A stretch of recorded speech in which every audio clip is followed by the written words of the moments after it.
Hey guys, it's Neat2 up here, and welcome to Black Dude Reviews, a show hosted by a black dude who's officially back in this mentally challenging grind. The Legend of Zelda for the NES is the first of many games in a video game franchise that would to this day be highly respected by many gamers. Its open world and incredibly non-linear gameplay, and its emphasis on exploration to figure out what to do next, would really impress the gaming world, especially considering that most games at the time were incredibly linear and were more clear with what you were supposed to do next. Shigeru Miyamoto, who also designed and created the Mario games, would design this game in a way that would be reminiscent of his childhood experiences of walking around woods and caves that he would run into in his hometown of Kyoto, not knowing what to come or where you're going, but at the same time running into very interesting and unique things. This game essentially revolutionized the action-adventure genre of video games, and this game is widely recognized as one of the greatest and most unique games on the NES. So let's see what kind of adventure awaits us as we review The Legend of Zelda for the NES. When you boot up the game, you're greeted with a title screen, and if you wait on the title screen,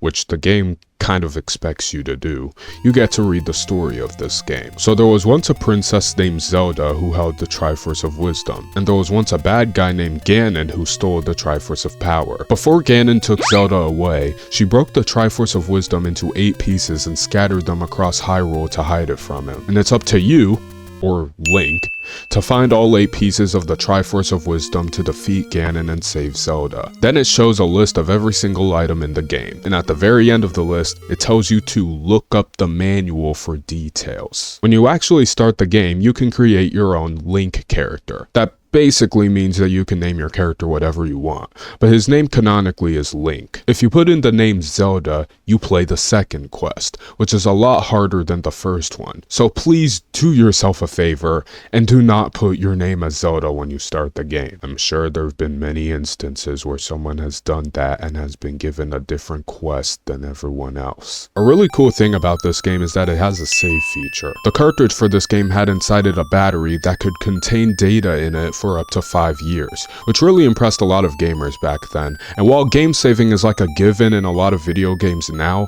back then it was revolutionary. And so we start the game. If you walk into that cave, that should immediately catch your eye. This old man gives you the wooden sword. You'll be seeing this dude quite a bit in this game. Besides him, and also obviously enemies that want you dead, there are other NPCs, like these shopkeepers who don't really know what consumer satisfaction is, this old woman who sells you medicine, and these friendly gorillas that give you a ton of rupees for free. It's a secret to everybody, he says. Even though there are countless guides and maps on the internet to tell you where they are, because this game is like 40 years old. Speaking of rupees, they're the currency in this game. You can use them to buy stuff and buy arrows for your bow, more on that later. And to get them, you have to either grind off of enemies in the overworld or find one of those friendly gorillas that I mentioned earlier. This game has 2 main areas: the overworld, the area that you're in by default, and the dungeons, or what the manual calls them, the underworld or the labyrinths, but I'm gonna call them dungeons for the sake of convenience. The dungeons are a lot more linear in overall design and have their own unique enemies that Link has to deal with. There are 8 main dungeons in the game, each with a piece of the Triforce of Wisdom, and they each have a boss guarding the room to the Triforce. In each dungeon, you can obtain a map, which shows the layout of the dungeon, and a compass, which shows in red on the map where the piece of the Triforce of Wisdom is. After beating the boss of the dungeon, you gain access to a heart container, which adds 1 heart to your overall health, and a piece of the Triforce of Wisdom. You can see how close you are to completing the Triforce of Wisdom by pressing start. This game has quite a lot of items. Some of the items can be bought in the shops in the overworld, and other items can only be obtained inside dungeons. There's the blue candle, which you have to buy, that can burn bushes and light up dark rooms in dungeons. And there's also the red candle, which you get in Dungeon 7, which allows you to do that multiple times a screen. Other items you can get from dungeons are the magic key, which completely eliminates any and all need to look around dungeons for keys, a ladder which lets Link go across 1 block wide rivers, a recorder that can affect certain enemies and environments, and a raft that lets you travel across large bodies of water. There's also the magic wand, which lets Link shoot magic spells from it. And if you get the Book of Magic, which, fun fact, in the original Japanese version is quite literally called the Bible, the magic spells the wand shoots out now leave behind fire. There's also the bow, which doesn't come with arrows. You need to buy them from a shop. And there's also the boomerang, which you can aim in 8 directions. In the overworld, you can buy the blue ring, which decreases the damage Link takes by half and also turns his fit blue, and later you can get the red ring, which decreases it by a quarter and turns his fit red. You can also retrieve the power bracelet, which lets you move certain blocks in the overworld that reveal staircases that teleport you to certain parts of Hyrule. And there's also the water of life. In order to get that, you first have to get this blue letter from an old man, and then find an old lady and give her that letter. After doing so, all the old ladies, or rather, most of them, will offer you water of life when you find them. The red water can be used twice, while the blue water can only be used once, and when used, it'll completely restore your health. There are also upgrades you can get for your sword by getting enough hearts. If you get 5 hearts, you can upgrade to the white sword, and if you get 12 hearts, you can upgrade to the magical sword. There are also bombs, which allow you to bomb certain blocks in the overworld and certain walls and dungeons to reveal a secret area. And finally, there's the magical shield, which can block things the regular shield can't block. Just make sure to stay away from likes if you can help it, because they can and will eat your magical shield. But anyways, after collecting all the pieces of the Triforce of Wisdom, Link makes his way up north to Spectacle Rock, to the last part of the game. Welcome to Death Mountain. Death Mountain won't allow you to enter the area without a complete Triforce of Wisdom, and this area acts very similarly to the 8 main dungeons. In Death Mountain, we find the Silver Arrow and the Red Ring, and at the end, we fight Ganon. And after stabbing around the arena aimlessly and injecting Ganon with some Silver Arrow poison, we obtain the Triforce of Power and rescue Zelda, thus finishing the game. I think this game's premise on paper is very unique and interesting, but when it comes to execution, it's kind of iffy. Listen, I can't deny that I had a fun time playing this game, but that doesn't mean that I think this game is a well-designed game. Why do I say that? I mean, the first half of the game's more well-designed in my opinion, as long as you have the manual handy, but the second half, I wouldn't say so. When I first played this game, I was able to get up to Dungeon 4 with the manual, and then my dumb self picked the Water of Life over the heart container in one of those secret areas, and shortly after I did stumble upon a guide. Then I realized the mistake I made, reset the whole game, followed the guide, and I was able to get the blue ring, the blue candle, the white sword, 6 hearts, and the Water of Life before entering the first dungeon. And then after beating Dungeon 4, I realized how much more cryptic and unclear the game was starting to get. When I recorded this game for this review, the only help I gave myself was the maps of the overworld and the dungeons. But there were some parts that I feel that if I hadn't already beaten this game, I would have been stuck on, even with the map I had next to me. Like how I have to use the recorder here to reveal Dungeon 7, or how I have to give this gorilla food to progress,